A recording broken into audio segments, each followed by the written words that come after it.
Oke, iya Pak, silakan Pak. Oke, saya dulu ya.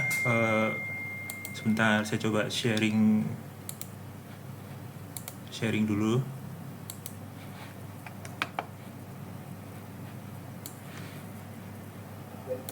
Sudah muncul ya? Waduh, udah sampai buat slide ya Pak. Sudah. Eh, ini sebenarnya saya dadakan sih membikinnya sih.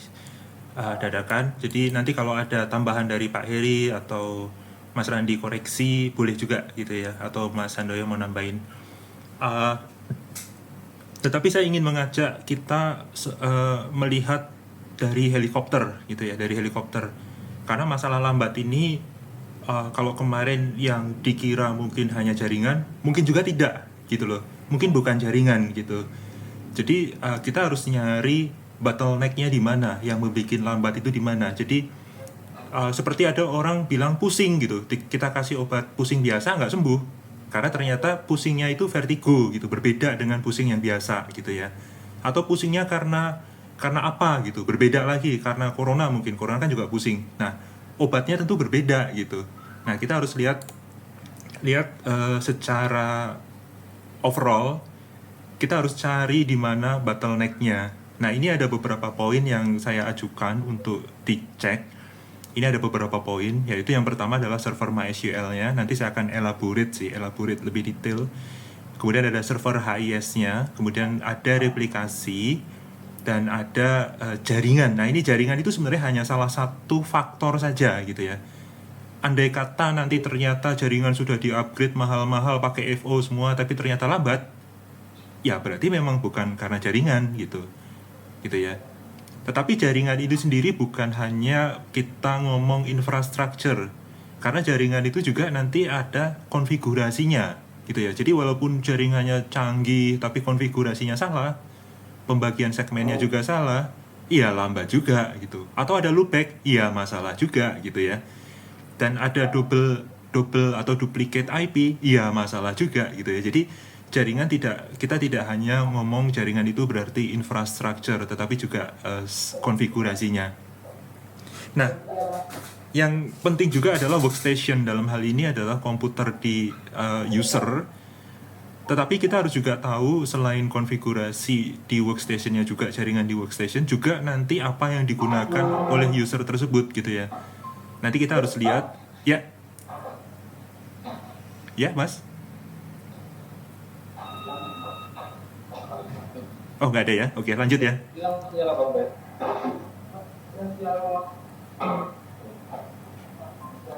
Nah, ini ya lanjut ya.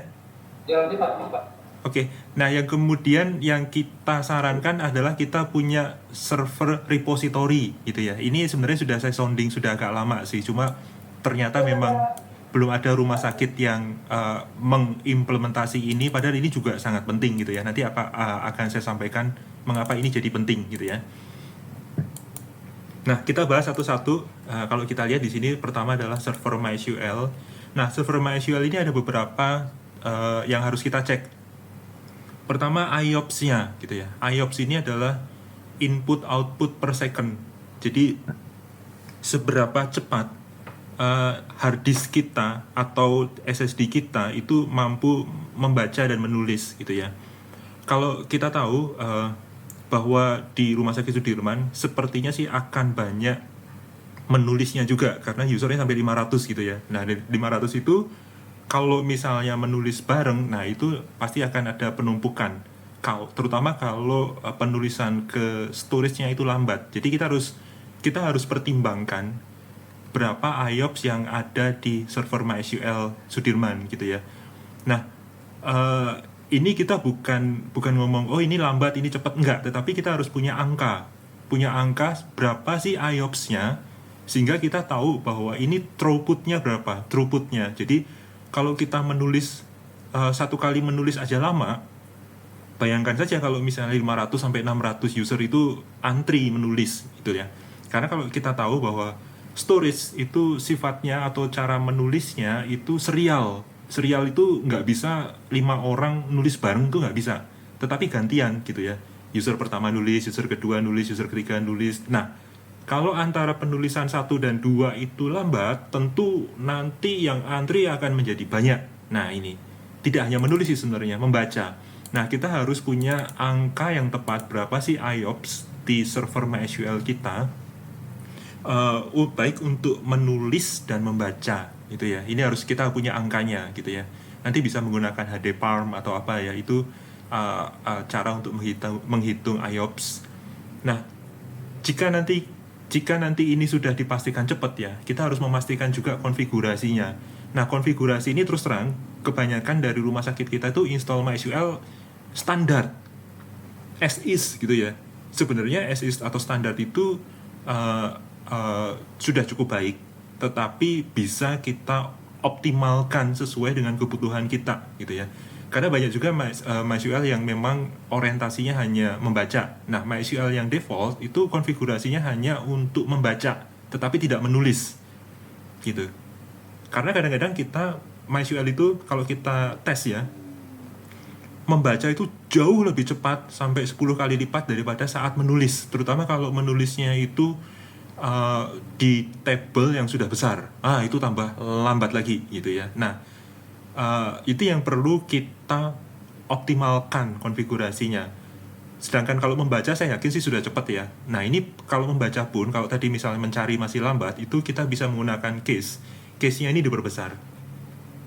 Kalau case diperbesar, itu ada beberapa tabel query yang sudah pernah dijalankan, itu hasilnya akan di case, sehingga nanti kalau ada user lain yang menggunakan query yang sama, itu tidak mengambil ke storage lagi, tetapi langsung dari case. Nah, ini harus diperbesar. Nah, kemudian ada setting maksimal koneksi juga. Nah, ini terutama kalau di Sudirman ya, kalau Sudirman kan sudah ada dibikin beberapa server HIS ya, beberapa server aplikasi ya. Nah, itu artinya ada beberapa koneksi persisten yang harus kita perhitungkan. Jangan sampai misalnya kita punya kalau nggak salah di Sudirman ada berapa ya Mas Randy? Ada 5 ya? Ada 6 Pak. Oh, ada 6 ya. Ada 6 tapi ternyata yang dialokasikan cuma 5 contohnya. Atau ini kan ada fork atau pencabangan gitu ya. Nah, ini yang harus diperhitungkan juga max koneksinya gitu lah. Max koneksi boleh sedikit, tetapi kalau respon time-nya dipercepat itu boleh gitu loh. Respon apa sih namanya? Time out-nya itu dipercepat nggak apa-apa. Jadi kalau koneksinya diperbanyak tapi time out-nya dipercepat nggak masalah. Tetapi itu jadi masalah di aplikasi kita kalau aplikasi kita tuh ternyata harus menghasilkan atau mengquery data yang besar gitu. Nah, itu jadi ada dua masalah gitu ya kalau misalnya kita menggunakan time out-nya cepat, koneksi banyak.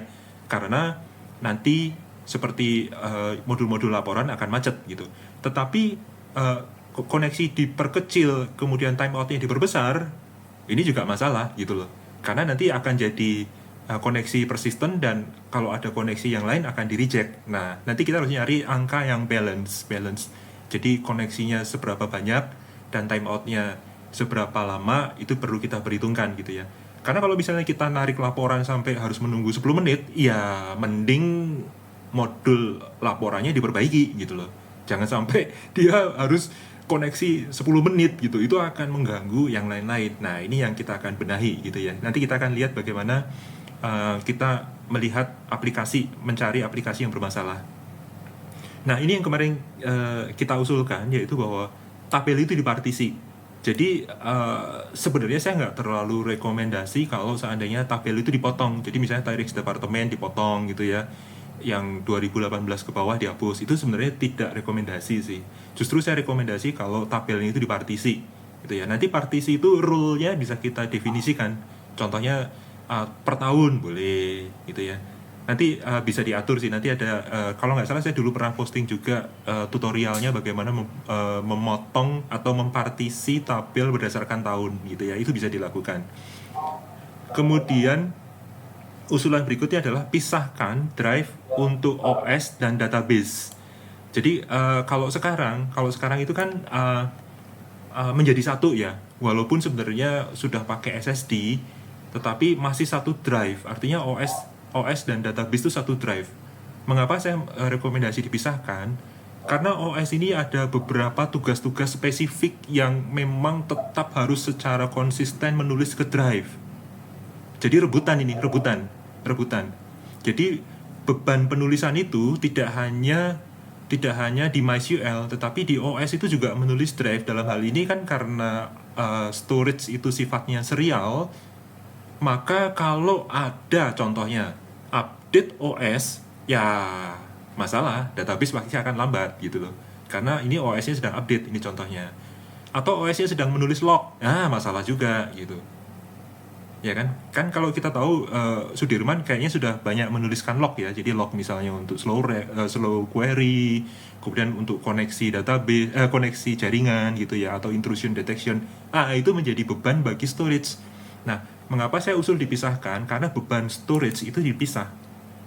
Untuk tugas-tugas OS ini punya storage sendiri, dan untuk tugas-tugas database punya storage sendiri gitu loh. Nanti OS harus memahami bahwa ini menulis ke storage yang satu, ini menulis ke storage yang kedua, sehingga diharapkan ini penulisannya bisa paralel, tidak mengganggu satu dengan yang lain gitu loh. Gitu. Jadi saya usul selain partisi tabel juga drive untuk OS dan database dipisah. Dan yang terpenting berikutnya adalah update OS dan MySQL. Ini MySQL walaupun bukan versi yang terbaru ya, atau di sana pakai, kalau nggak salah pakai MariaDB ya. Walaupun tidak yang termutakhir, tetapi kalau misalnya kita menggunakan MariaDB versi 8, maka versi 8 itu harus yang versi 8 yang sudah ada patch-nya, sudah ada update-nya gitu ya. Demikian juga dengan OS. OS itu kalau saya lihat memang jadi kendala tersendiri di regional 1 di mana tidak update. Sampai ada yang masih pakai Ubuntu 14.04 ya. Wah, itu masalah sekali sih. Itu. Nah, nah itu masalah sekali itu masalah besar sekali gitu loh. Nah, jadi walaupun hardware-nya, servernya udah canggih gitu ya, tetapi OS-nya telat gitu ya, masalah. Jadi seperti kalau misalnya kita punya laptop generasi terbaru gitu ya, RAM-nya udah 32 gitu, tetapi kita masih pakai Windows XP ya nggak akan bisa mengakses RAM sampai 32 GB karena XP hanya bisa 4 GB maksimal. Nah, itu contohnya. Ini contoh ekstrim aja. Tapi saya harapkan ini ya. Dan OS harus yang menggunakan 64 bit. Jadi ini harus dicek juga sih. Jadi kalau kemarin masih ada yang Ubuntu 14.04 itu 14.04-nya itu versi yang 32 bit atau 64 bit. Karena kalau masih pakai 32 bit, masalah besar gitu ya. Karena dia nggak bisa mapping RAM itu sampai besar sekali, dan dia tidak bisa case data ke RAM dengan baik, dengan optimal. Nah, itu masalah sekali. Jadi ini yang perlu kita perhatikan juga. Nah, ini ada beberapa utility yang perlu digunakan untuk mengecek, terutama adalah MyTop ya. Kalau MyTop sih kayaknya Mas Randi sudah expert ya, karena sudah sering ngecek. Tetapi ada beberapa yang perlu ditekankan adalah kita harus mendeteksi slow query-nya. Ini ya, slow query. Ini kalau misalnya slow query kan sudah terlambat. Artinya dalam misalnya hari ini kita lihat slow query, tetapi itu sebenarnya sudah terjadi kemarin. Nah, kemarin itu terjadi kenapa? Itu kita nggak tahu gitu. Nah, makanya kita perlu suatu waktu, misalnya 1 jam sekarang gitu ya, kita harus cek MyTop, atau pada saat jam-jam di mana sibuk. Karena MyTop ini kita bisa tahu query apa yang lambat, itu bisa tahu. Dan mengapa lambat? Karena bisa jadi ini lambat bukan karena hanya IOPS-nya lambat juga sih, tetapi karena mungkin dia bareng dengan penulisan log. Kan kalau kita replikasi kan kadang-kadang dia nulis log ya, bin log. Nah, ini yang harus kita perhatikan juga. Nah, kemarin saya udah sampaikan sih ke Mas Randi sih, kalau ada memang query paling top dan dia sedang jalan dan itu lambat lebih dari 10 detik, jadi angkanya lebih dari 10, itu langsung ketik E aja, tekan huruf E, kemudian masukkan ID-nya, ID query yang lambat itu. Nah, itu nanti akan di-explain. E itu dari explain. Itu kita tahu bahwa ini dijalankan dari mana, query-nya apa, lengkapnya apa. Nah, itu bisa di copy paste dan bisa ditelusuri langsung, dan kita bisa tahu ini dari modul apa gitu loh. Nah, kalau dari modul apa, ini kita bisa tahu juga bahwa dia di request dari web server yang mana. Apakah yang 1, 2, 3, 4, 5, 6 tadi gitu loh.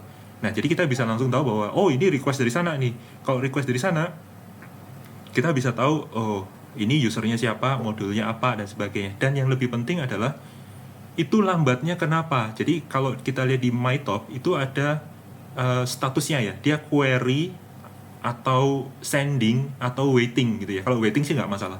Tapi kalau misalnya dia sending gitu ya, sendingnya lama nih. Nah, itu berarti ada masalah jaringan yang tidak optimal atau datanya terlalu besar sehingga pengirimannya lambat. Jadi kita harus lihat tuh query-nya berapa detik, kemudian sendingnya berapa detik. Nah, kadang-kadang query-nya cepat gitu, tapi sendingnya lama. Nah, itu berarti karena data yang di-query banyak sekali gitu loh. Nah, problemnya adalah waktu sending ini itu memblok request-request setelahnya gitu loh. Sampai ini selesai dulu, sampai clear, baru nanti query selanjutnya baru dieksekusi.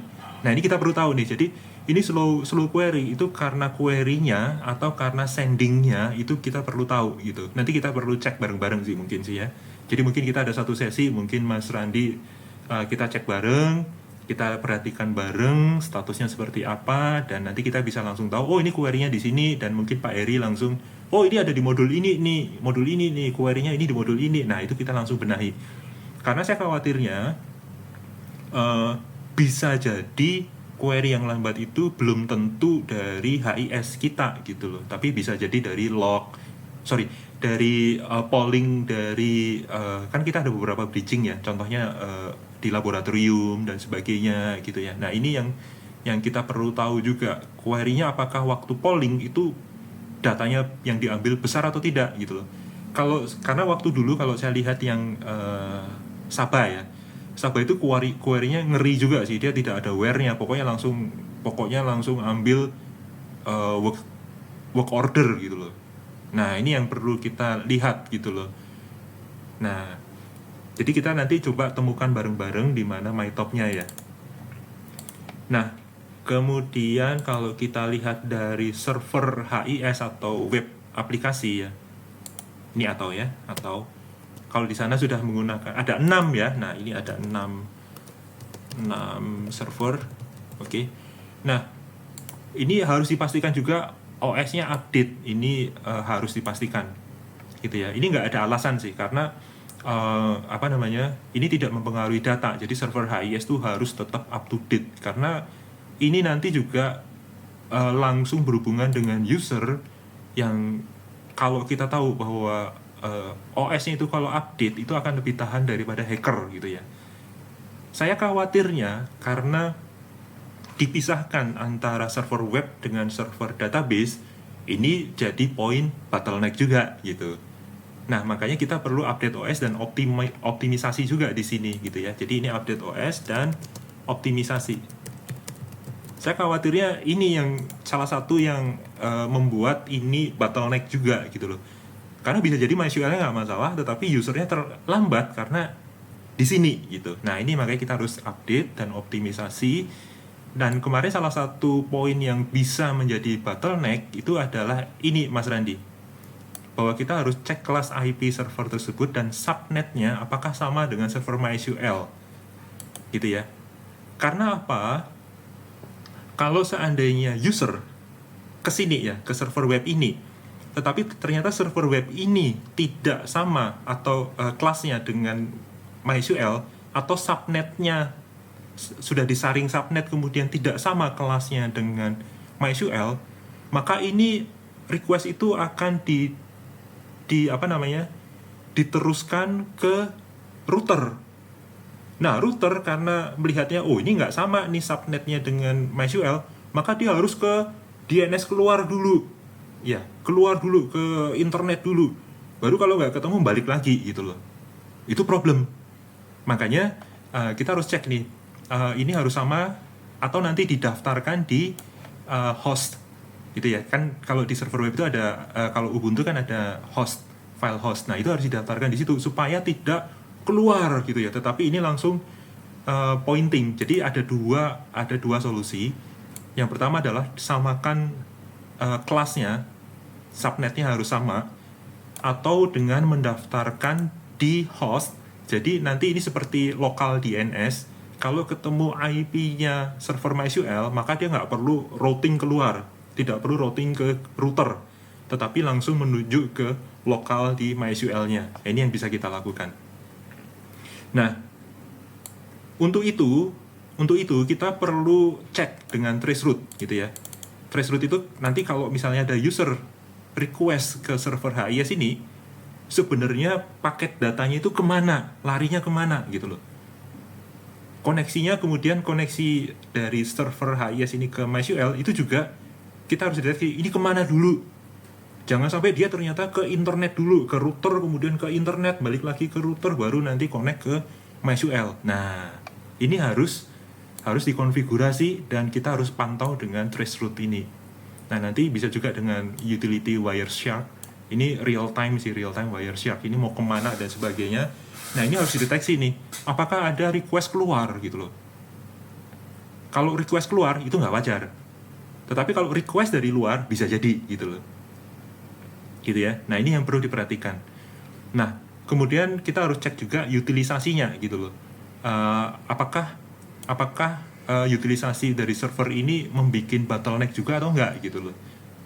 Kalau ada bottleneck di prosesor, di CPU, apa yang dijalankan gitu loh. Karena idealnya sih server itu walaupun server web ini walaupun tidak perlu spek tinggi sekali gitu loh, tetapi ternyata karena dia ada diinstal GUI, ada diinstal utility banyak sekali atau aplikasi, maka jadi lambat. Dan ini juga nanti kalau kita cek Wireshark dan sebagainya ini, paket data yang dikirimkan itu banyak atau enggak. Jadi kita harus tahu bottleneck-nya ada di mana. Apakah di CPU, kita cek dengan hardtop, atau ada bottleneck di jaringan di sini.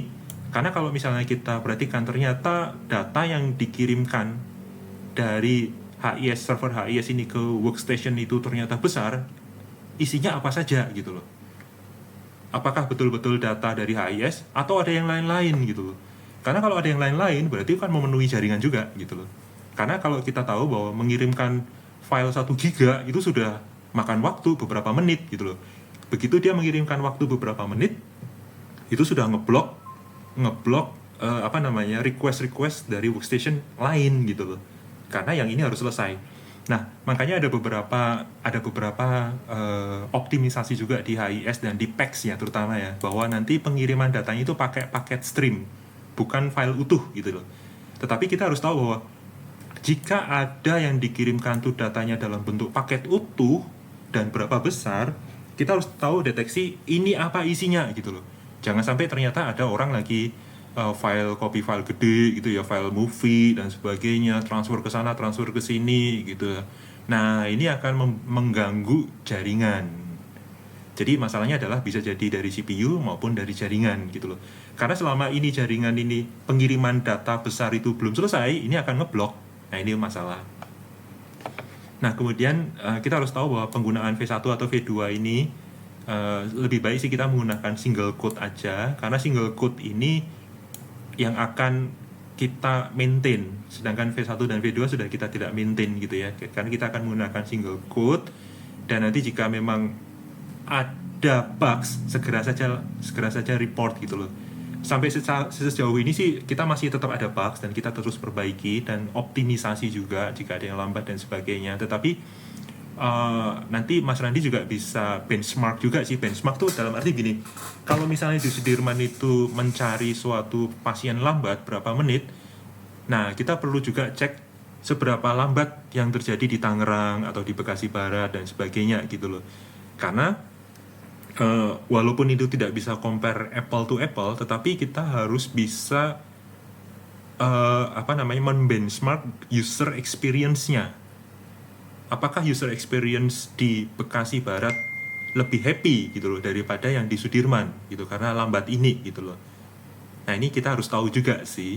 Dan jika iya, maka yang balik lagi kita harus trace masalah-masalahnya, bottleneck-nya ada di mana. Nah, ini yang harus kita pahami sih. Nah, mengenai single quote ini, karena gini, ada beberapa modul di Sudirman yang didevelop secara in-house ya, sendiri ya, secara mandiri. Nah, ini yang sebenarnya kita perlu tahu apakah mereka atau yang sudah dibuat itu optimal atau tidak gitu loh. Karena begini, bisa jadi developer di Sudirman tuh bilang, enggak, saya coba di sini cepet kok. Ya cepet karena dia menggunakan komputer dia pribadi gitu loh. Dia belum betul-betul ditaruh di server yang server itu sudah loadnya udah besar. Jadi belum pernah ada stress test gitu. Nah ini yang perlu kita cermati gitu loh. Nah ini seperti juga terjadi di Makassar ya. Kalau di Makassar itu kan ada Mas Irwan yang dia cukup kreatif dan banyak membuat modul-modul, tetapi ternyata tidak comply atau tidak sesuai dengan standar kita. Contoh. Jadi kayak kemarin buat antrian, tetapi dia masih menggunakan polling. Nah, polling itu kan setiap detik, bukan setiap detik sih, setiap berapa detik ya, 10 detik atau 30 detik, dia harus ambil data ke server. Ya, ini problem gitu loh. Karena menjadi boros gitu, karena setiap detik display antriannya itu mengambil data di server gitu loh. Kalau misalnya displaynya 1 nggak masalah, tapi begitu displaynya menjadi 10, nah itu masalah. Tinggal 10 kali, setiap 10 detik ada 10 request, nah itu problem. Memang dulu kita memang sama, HIS sama mengalami hal yang sama gitu, karena dulu kita juga develop menggunakan polling, tetapi sekarang kita sudah mulai upgrade ke teknologi yang lebih baik, yaitu menggunakan messaging gitu ya. Jadi kalau misalnya kita cermati, kalau kita menggunakan lead time itu sudah menggunakan messaging. Jadi kemarin kita minta Mas Irwan juga, Mas Irwan tolong ini diperbaiki, jangan pakai polling tetapi pakai messaging supaya tidak membebani server. Artinya adalah kalau kita menggunakan messaging, itu setiap kali ada pemanggilan, itu tidak perlu display 10 tadi, itu nggak perlu query ke server, tetapi cukup kita mengirimkan message ke 10 display itu, sehingga 10 display itu langsung reflect perubahannya. Nah itu salah satu contohnya. Tidak hanya itu sih, tetapi query-query dan sebagainya itu kita perlu optimisasi juga gitu loh. Nah ini kita harus tahu bahwa di sana modulnya apa saja yang di-develop secara mandiri, dan kalau perlu kita lakukan diskusi bareng. Kita lihat dulu code-nya bagus atau enggak gitu ya, atau ada yang tidak efisien dan sebagainya. Nah itu yang perlu kita cermati bareng. Nah ini seperti yang sudah saya tulis di sini, apakah ada modul polling? Nah ini kita sebenarnya bisa lihat sih modul-modul yang biasanya polling itu, misalnya display gitu ya, display antrian, display. Nah itu sama, dulu kita kalau misalnya di sana masih menggunakan modul display antrian yang versi kita yang lama, itu masih menggunakan polling. Nah itu lebih baik menggunakan yang lead time, karena itu sudah tidak polling lagi. Dan juga bridging, contohnya bridging ke ke alat lab ya, bridging ke LAS Sabah contohnya. Nah itu mereka query-nya rada-rada ngeri sih waktu itu ya. Mungkin sekarang sudah diperbaiki sih, sudah ada aware-nya, sudah lebih lengkap dan menggunakan index. Kalau dulu sama sekali tidak pakai index dan dia langsung ambil semua work order. Nah itu membebani banget gitu. Nah itu yang harus kita cermati sih gitu. Makanya nanti kalau bisa kita menggunakan MyTop, kemudian ketahuan ini query-nya dari mana, nah itu kita bisa lakukan optimisasi. Nah kemudian beberapa reporting kita, modul reporting kita sudah menggunakan replikasi gitu, menggunakan replikasi. Jadi kalau misalnya ada orang keuangan narik data, narik report, itu sekarang sudah tidak membebani server HIS lagi, karena dia ngambil datanya dari replikasi. Kalau saya lihat sih kayaknya Sudirman kemarin itu nggak ada replikasinya ya Mas ya, karena kemarin yang 2 query di atas itu kayaknya sih replikasi ke DRC, bukan replikasi lokal. Ya, sampai sekarang nggak ada tuh Pak. Waduh, nah itu dia Mas. Berani aja gitu Pak, baik ke Pak Imam. Cuma kalau ngomong sama Bang Ical kayaknya kan masih belum bisa. Ada minta tolong ke Pak Imam kemarin, kalau bisa mau ada DRC, harus ada replikasi kan. Kalau katanya memang toh itu dari mindset ketemu kalau memang orang asing, kan lebih berbahaya kalau nggak ada replikasi kan Pak. Betul. Nggak ada backup gitu. Betul. Backup tetap ada, replikasi juga harus ada. Jadi kalau mereka sekarang backupnya cuma backup per malam. Nah. Kacau. Jadi gini, replikasi itu selain secara real time kita membackup data, kita juga manfaatkan juga untuk reporting. Sebenarnya sih ini nggak sesuai dengan peruntukannya sih, tetapi mau nggak mau ya kita optimisasi. Seharusnya untuk reporting itu sih kita punya case data gitu, database case gitu. Nah, tetapi kita menggunakan replikasi gitu. Nah, nggak apa-apa. Yang penting harus ada replikasinya dulu, walaupun sampai sekarang kita masih dualisme menggunakan replikasi juga, reporting juga. Seharusnya mulai dipisah juga gitu. Gitu ya Mas ya. Jadi ini PR juga sih, PR untuk Sudirman. Ini Sudirman tidak ada replikasi sama sekali ya Mas ya? Sejak kejadian Lala itu nggak ada lagi Pak, diputus sama orangnya. Jadi laporan-laporan langsung akses ke server utama juga gitu? Kayaknya revenue marketing yang nggak jalan juga Pak. Ya sempurna lah ya berarti ya. Iya, sempurna. Jadi Nah, sebenarnya kita kan ada replikasi. Apa aja yang tidak ada di Sudirman ada semua ya Mas Dewa ya? iya. Yang tidak ada semua. Nah, ini problem sih, ya. Karena jadi kita sudah mulai tahu salah satunya adalah mungkin ada bottleneck di reporting gitu loh. Karena setiap kali ada orang yang generate report, wah langsung lambat gitu. Nah, ini mungkin salah satu obatnya gitu. Pak, Ya. cuman beberapa mereka ada asumsi sih dengan replikasi itu salah satu menyebabkan lambat. Nah, itu gimana Pak? Ya Pendapatnya? ayopnya itu tadi itu ya mungkin ya Mas ya, kan trafficnya itu ya. Bukan sih. Mereka pernah nggak pakai gitu sehingga mereka memutuskan replikasi dan DRC putus loh kemarin sore Pak, ya kan Pak? Iya, putus. Sejak kejadian kemarin rupanya udah diputusin. Lah iya diputus. Ya karena diputus ya putus. Baru tahu deh. Tapi enggak. Tetapi Dokter Caca dan Dokter Andi ini gembar-gembar halo awal bro, diartinya diputus ya sempurna toh. Jadi ini maksudnya apa? Aku bilang. Iya, sila Pak. Kan jadi chatbot susah, chatbot Iya lah. terus sama terus. Ya udahlah Pak, masalah mau Sudirman. Makanya gitu loh kan spesial pakai telur harus panggil orang binus kali ini.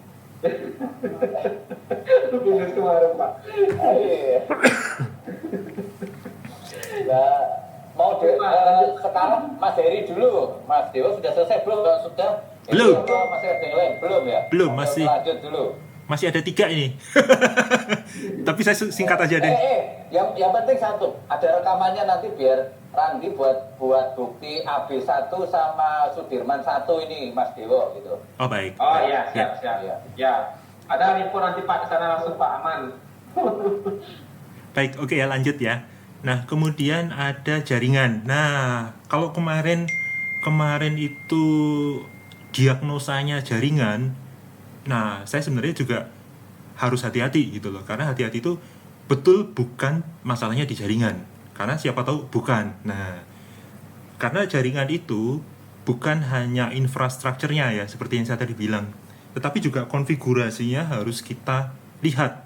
Dan kita harus betul-betul secara ilmiah gitu ya, secara ilmiah ada datanya, ada angkanya, betul enggak jaringan kita itu penuh gitu loh. Kalau memang jaringan kita penuh, bandwidth-nya misalnya kita menggunakan 100 Mbps ya, atau sekarang 1 gigabit ya, 1 Gbps ternyata memang 1 Gbps itu penuh gitu loh. Nah, itu baru memang jaringannya perlu di-upgrade gitu loh. Tetapi 1 Gbps ternyata dari segmen ini ternyata penuh, segmen yang lain lowong gitu loh, luang, tidak terpakai 1 Gbps gitu. Jadi kita harus urai masalahnya gitu loh, baik dari segi infrastrukturnya maupun segmentasinya. Kita harus tahu bahwa segmen ini yang terlalu berat. Kalau segmen ini ternyata memang yang penuh gitu, yang 1 Gbps itu penuh, ya itu harus diurai, dipisahkan dari segmen. Jadi sebenarnya bukan infrastrukturnya yang di-upgrade, tetapi segmentasinya diperbaiki gitu loh. Nah, segmentasi ini juga nanti ada setting-settingnya seperti subnet dan sebagainya. Dan kita harus cek komunikasinya ya, rootnya. Jangan sampai seharusnya ini mengakses HIS di server yang lokal, tetapi dia harus keluar dulu gitu ya. Harus ke router, harus ke internet, keluar negeri dulu baru balik. Nah, ini problem gitu loh. Jadi ada masalahnya ada 2. Apakah memang jaringannya penuh, atau apakah satu request itu harus kemana-mana dulu baru balik gitu loh. Kalau memang penuh, kita bisa lakukan segmentasi gitu ya. Kita bisa bikin switch terpisah yang manageable, kita pecahkan dan sebagainya, itu bisa gitu loh. Nah, tetapi kalau backbone sudah fiber optic, sebenarnya itu sudah baik ya. Walaupun ini memang hanya backbone ya, hanya backbone. Kalau memang sampai ke user FO, nah itu sebenarnya useless juga sih, karena user itu nggak perlu kecepatan yang sebesar itu, bandwidth yang sebesar itu gitu lah. Nah, ini harus kita segmentasi, harus kita pelajari bagaimana topologinya, ini kemana saja. Jadi kita diagramnya harus tahu juga, dan backbone-nya di mana dan sebagainya. Jangan sampai ternyata backbone-nya hanya mencapai di sini, atau backbone-nya ternyata di bawah subnet. Nah, itu bermasalah juga, akan menjadi lambat. Selain juga nanti harus kita teliti ya, ini salah satu masalah kita adalah, saya lupa tuliskan di sini, adalah loopback dan duplicate IP. Nah, ini ada beberapa kali terjadi di rumah sakit lain juga. Ternyata ada user, ada satu workstation itu yang IP-nya sama seperti server. Entah dia manual setting gitu ya, atau gimana gitu, tapi sama gitu loh. Makanya sekarang kita server kita lindungi dalam segmen khusus gitu, segmen khusus. Kalau zaman dulu kan misalnya IP 192.168.0.2 sampai 0.100 misalnya, khusus untuk server. Nah, sekarang kita bisa segmentasi secara khusus gitu. Asal subnetnya masih bisa ditembus oleh user, itu aman. Jadi contohnya server khusus di IP 192.168.1.1, nah itu sampai 1.255 itu khusus untuk server. Sedangkan user workstation lain itu menggunakan yang 2.1, 2 titik berapa, 3 titik berapa, 4 titik berapa, itu nggak masalah. Asal subnetnya itu masih sama gitu. Jadi kita sebenarnya lebarkan subnetnya, sehingga jika workstation atau server HIS dan sebagainya itu mengakses ke situ, itu masih dalam satu segmen yang sama, itu nggak perlu keluar. Nah, ini yang perlu kita diskusikan bareng. Nanti mau menggunakan pemecahan gimana, tetapi kita harus cek gitu ya, apakah setiap user request tertentu ke server itu langsung menuju ke server atau harus lari kemana-mana dulu gitu loh. Demikian juga dengan server, waktu mau balikin data yang di request user itu, dia langsung ke user yang bersangkutan atau harus lari-lari kemana-mana dulu. Nah, ini yang harus kita cek. Nah,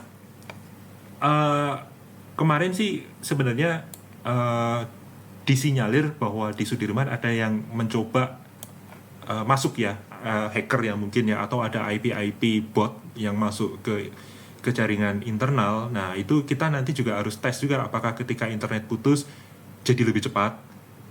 Itu cara bodohnya. Sebenarnya kalau cara ilmiahnya ya kita harus pakai Wireshark tadi, bahwa kita harus lihat ini trafficnya dari mana ke mana gitu ya. Tetapi kalau misalnya mau cara bodoh ya, internetnya diputus dan apakah kecepatannya normal atau tidak gitu loh. Dan ketika tersambung apakah menjadi lambat atau tidak gitu loh. Walaupun kemarin kita bisa langsung deteksi ya. Nah, kalau memang ada betul-betul request dari luar, dari internet, maka kita harus lindungi. Dan ini saya sudah ngomong sih ke BOD sebenarnya, bahwa kita sudah harus atau mutlak melindungi jaringan rumah sakit kita gitu loh. Karena menggunakan device seperti FortiGate itu selain melindungi, dia juga pinter itu adalah bahwa dia pertama kali mendeteksi ini request ini dari luar, oke, saya lalukan. Tetapi begitu ini requestnya ternyata berulang berapa kali dalam berapa waktu, langsung diblok gitu loh. Walaupun kelihatannya requestnya tidak bermasalah, tetapi ternyata dia mendeteksi bahwa ini nggak normal gitu loh, ini bahaya, maka langsung diblok. Demikian juga dengan kontennya, konten yang di request itu berbahaya atau tidak, maka dia akan diblok. Itu menggunakan firewall. Intrusion detection, dan nanti ada blockingnya, dan itu langsung masuk ke blacklist. Nah, itu yang nanti ada satu fitur di FortiGate yang bagus. Selain juga firewall ya, kalau firewall itu standar. Nah, firewall ini juga harus aktifkan gitu. Ada beberapa port yang harus diproteksi dan sebagainya, ada yang dibuka gitu ya. Ini contohnya Mas Akmal kemarin cukup teliti juga sih, sampai DRC pun diblok sehingga replikasi putus. Tetapi apa namanya, kita perlu FortiGate ini, sangat perlu gitu ya. Apalagi nanti jika ada user, sekarang kan semakin banyak user yang menggunakan webinar dan sebagainya. Nah, jaringan di sini kita perlu tahu nih, jangan-jangan jaringannya dipakai untuk webinar atau apa gitu ya, streaming. Nah, itu akan membebani jaringannya. Itu membebani jaringannya. Jadi walaupun server HIS kita normal, requestnya cepat, tetapi begitu jaringannya penuh dipakai oleh webinar atau pakai untuk meeting, Zoom dan sebagainya, ya penuh juga gitu loh. Nah, ada beberapa solusi sih. Jadi ada beberapa, nanti kita bisa atur juga pakai FortiGate atau pakai nanti utility yang dimana nanti kalau memang ini portnya ke sini, contohnya untuk webinar, itu menggunakan network yang itu spesifik. Nah, itu perlu dioptimisasi juga. Jadi jangan sampai membebani jaringan HIS kita gitu. Ya Pak, kita memang pakai FortiGate nih semua Pak, kecuali Batam. Cuma pengetahuan teman-teman termasuk Randi ini menggunakan FortiGate itu masih terbatas Pak. Jadi ya kami bisa, ini tuh cuma bisa kayak membagi jaringan akses internet, ya settingan-settingan firewall biasa. Kan firewall dan antivirus itu kan ketika kita meresensi kan memang sudah ada tuh. Cuma kita nggak sampai expert yang begitu-begitu sampai kita ngeblok bisa kita batasi port-port yang masuk yang gitu tuh. Saya belum nih Pak, belum sampai ke sana penggunaan FortiGate-nya. Nggak apa-apa Mas, nanti coba diajukan aja kursusnya gitu. Saya juga nggak menguasai sih, cuma saya tahu bahwa ini ada fitur-fiturnya yang bisa kita manfaatkan untuk melindungi jaringan kita sih. Jadi jaringan ini kita bisa reroute ya, reroute itu maksudnya kalau misalnya ini untuk port khusus sih, contohnya untuk meeting dan sebagainya, itu dispatch kemana gitu, dialihkan kemana dan sebagainya, itu bisa gitu. Nah, itu yang perlu kita ketahui juga, sehingga jaringan HIS itu sebisa mungkin sih lebih ringan gitu loh, tidak terbebani dengan jaringan masalah-masalah seperti ini gitu loh. Nah, ini salah satu syaratnya adalah menggunakan switch yang manageable sih, karena nanti bisa routingnya itu bisa lebih maksimal gitu loh. Nah, kurang lebih untuk jaringan ini sih Mas, nanti kita perlu teliti bareng. Dan nanti untuk FortiGate bagaimana fitur-fiturnya, mau nggak mau harus kursus sih, harus ada orang yang expert di sini gitu, karena nanti bisa membantu rumah sakit yang lain gitu ya. Nah, kita masuk berikutnya adalah workstation.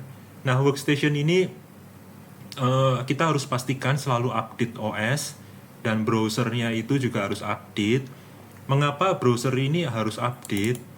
Karena sekarang itu aplikasi kita sudah ekstensif menggunakan JavaScript, di mana JavaScript ini akan lebih baik di di browser yang versinya terbaru.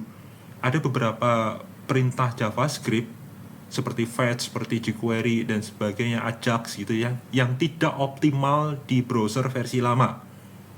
Jadi mereka macet gitu loh. Kalaupun macet, mereka nggak memberikan feedback. Kalau tidak memberikan feedback, ya seolah-olah gantung, padahal itu sudah error gitu loh. Nah, di browser yang baru, kalau error itu ada feedbacknya. Artinya kalau misalnya ada error, ada feedback, nah aplikasi kita juga akan menampilkan, oh ini error, jadi user itu nggak perlu nunggu lama, dia udah tahu error duluan gitu. Oh ini error, saya harus lakukan apa, harus menghubungi siapa. Tetapi kalau browser yang versi lama, error, nggak ada feedback, ya udah, user nunggu sampai sejam, ini nggak kelar-kelar nih Mas. Padahal memang sudah error, udah putus. Nah, ini yang perlu kita ketahui bersama. Nah, ini juga harus dites. Jadi Mas Randi sebenarnya sih, kalau ada user atau dokter yang ini lambat, nah kita bisa datengin dan kita trace route, koneksinya lari-lari kemana-mana dulu, atau langsung menuju ke web server yang benar. Nah, ini. Dan nanti perlu dihitung juga berapa jumlah user yang terkoneksi, baik ke server server webnya atau web server aplikasinya maupun ke database-nya, ini juga perlu. Nah, workstation ini tidak hanya komputer dari usernya sih, tetapi juga server-server bridging. Jadi contohnya server BPJS, server bridging Sabah, kemudian dan lain-lain ya, dan lain-lain. Saya nggak tahu di sana ada berapa sih. Atau kita juga ada kemarin kita sempat ada server untuk apa sih namanya, cetak metrek itu ya. Nah itu juga sama, itu ada polling juga di situ. Nah kita perlu trace root di situ, apakah ada bottleneck di situ atau tidak. Nah itu kita perlu ketahui. Nah update ini selalu update OS, baik dari workstation maupun untuk HIS dan untuk server ya. Untuk server MySQL ini memakan bandwidth yang besar gitu ya. Jadi ini apalagi workstation-nya sampai ada 500 gitu ya. Padahal update kayak Ubuntu itu bisa sebulan, bisa sekali gitu loh. Ada beberapa yang bahkan setiap hari, kadang-kadang ada yang kalau misalnya ada security patch dia akan langsung update gitu loh.